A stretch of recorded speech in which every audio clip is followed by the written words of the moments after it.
చూస్ country delight, live better. ఇప్పుడే country delight యాప్ని download చేసుకోండి. గౌరవ ముఖ్యమంత్రి శ్రీ నారా చంద్రబాబు నాయుడు గారికి, వేదిక పైన ఆసీనులైన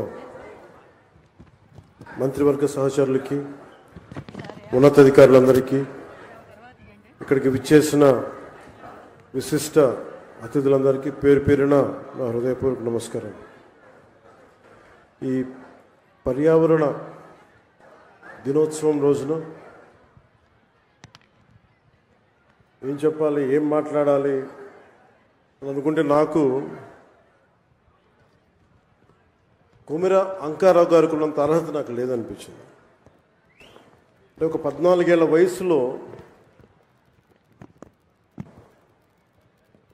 ఒక పక్షి చనిపోతే ప్లాస్టిక్ వ్యర్థాలు తిని దానికోసం ఎవరైనా సరే ఒక 3 దశాబ్దాలు కృషి చేస్తారా? 14 ఏళ్ల వయసులో ఎవరైనా ఏం ఆలోచిస్తారు? ఆడుతా పాడుతూ తిరుగుదామని, అటు ఇటు తిరుగుదాం అనుకుంటారు. కానీ పర్యావరణం గురించి ఆలోచించే స్థాయిలో ఉన్నారు అంటే ముందుగా కొమిర అంకారావు గారిని ఈ కార్యక్రమానికి విశిష్ట అతిథిగా పిలిచినందుకు మనస్ఫూర్తిగా అధికారులకి, వారిని ఇక్కడ రావడానికి స్ఫూర్తి కలిగజేసిన శ్రీ నారా చంద్రబాబు నాయుడు గారికి మనస్ఫూర్తిగా నా కృతజ్ఞతలు తెలియజేసుకున్నాను. ఒకసారి ఒక వ్యక్తి చాలా చిన్నగా ఉంటుంది, మనం ఏం చేయగలం అనుకుంటాం.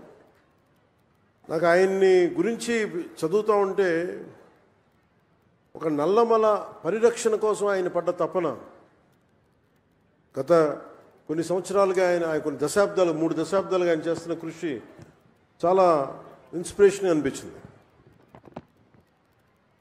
ఈ కార్యక్రమానికి దీనికి మాట్లాడాల్సిన మరింత అర్హత, బలమైన అర్హత గౌరవ ముఖ్యమంత్రి నారా చంద్రబాబు నాయుడు గారికి ఉంది.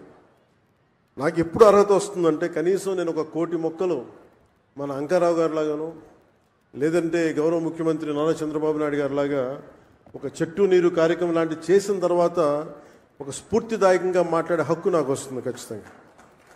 ఇప్పుడు దాకా నేను పర్యావరణం కోసం వ్యక్తిగతంగా చేశాను కానీ కొన్నిసార్లు, కానీ నాకు ఇప్పుడు ఈ అటవీ శాఖ కూడా పర్యావరణం 2 నా దాంట్లో ఉన్నప్పటికీ నేను వచ్చే సంవత్సరం ఇదే రోజుకి కనీసం ఒక 1 కోటి మొక్కలు నాటి, అలాగే ఫారెస్ట్ ఫైర్స్, అడవిలో కార్చిచ్చులు కనుక ఆపగలిగి, ఇందాక మన అంకారావు గారు చెప్పినట్టుగా, కొమిర అంకారావు గారు చెప్పినట్టుగా అడవుల్లోకి గొర్రెల్ని, పొట్టేళ్ళు మేపడానికి తీసుకుపోయి అక్కడ గడ్డి కోసం కాలుస్తూ ఉంటారు.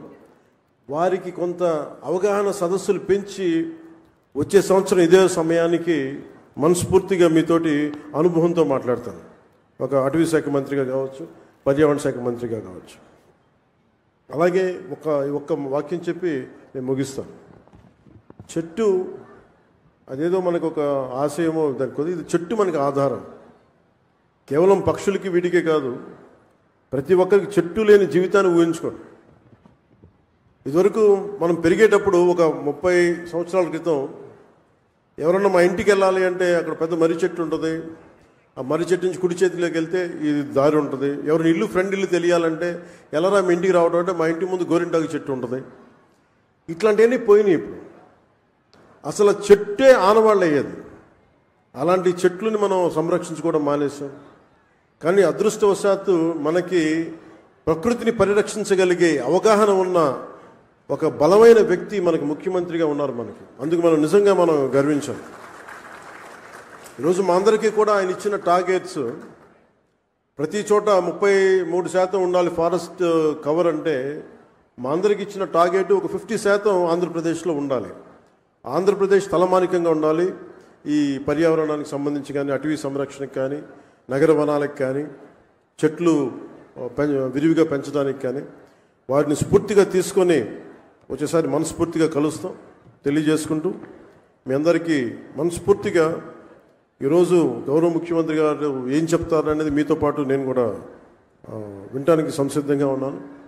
వారిచ్చే సూచనలు సలహాలు తీసుకొని వచ్చే సంవత్సరం ఆయన మీద మనం పెట్టిన బాధ్యతని బలంగా నిర్వర్తించి ఆయన మెప్పు పొందేలాగా మనందరం ముందుకెళ్ళాలని మనస్ఫూర్తిగా కోరుకుంటూ సెలవు తీసుకున్నాను. జై హింద్. సుమన్ టీవీలో మీ పర్సనల్ అండ్ బిజినెస్ ప్రమోషన్స్ కోసం కింది నెంబర్కి కాంటాక్ట్ చేయండి.